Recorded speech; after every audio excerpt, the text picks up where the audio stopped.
1 Samuel chapter 22. David therefore departed thence, and escaped to the cave Adullam, and when his brethren and all his father's house heard it, they went down thither to him. And every one that was in distress, and every one that was in debt, and every one that was discontented, gathered themselves unto him, and he became a captain over them. And there were with him about 400 men. And David went thence to Mizpeh of Moab, and he said unto the king of Moab, Let my father and my mother, I pray thee, come forth, and be with you, till I know what God will do for me. And he brought them before the king of Moab, and they dwelt with him all the while that David was in the hold. And the prophet Gad said unto David, Abide not in the hold, depart, and get thee into the land of Judah. Then David departed and came into the forest of Hareth.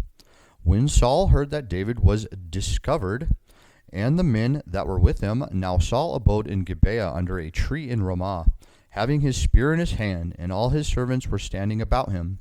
Then Saul said unto his servants that stood about him, Hear now, ye Benjamites, will the son of Jesse give every one of you fields and vineyards, and make you all captains of thousands and captains of hundreds, that all of you have conspired against me, and there is none that sheweth me that my son hath made a league with the son of Jesse.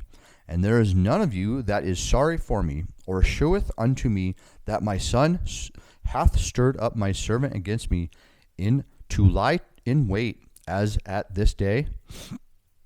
Then answered Doeg the Edomite, which was set over the servants of Saul, and said, I saw the son of Jesse coming to Nob, to Abimelech, the son of Ahitub. And he inquired of the Lord for him, and gave him victuals, and gave him the sword of Goliath the Philistine. Then the king sent to call Ahimelech the priest, the son of Ahitub, and all his father's house, the priests that were in Nob. And they came all of them to the king, and Saul said, Hear now, thou son of Ahitub. And he answered, Here I am, my lord.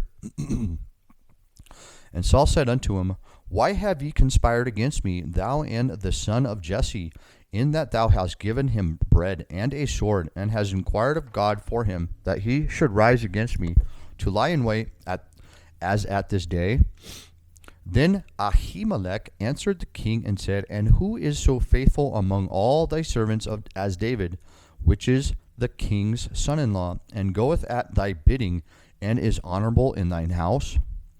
Did I then begin to inquire of God for him? Be it far from me. Let not the king impute anything unto his servant, nor to all the house of my father. For thy servant knew nothing of all this, less or more.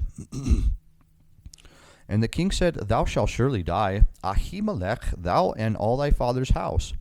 And the king said unto the footmen that stood about him, Turn and slay the priests of the Lord, because their hand also is with David, and because they knew when he fled, and did not shew it to me.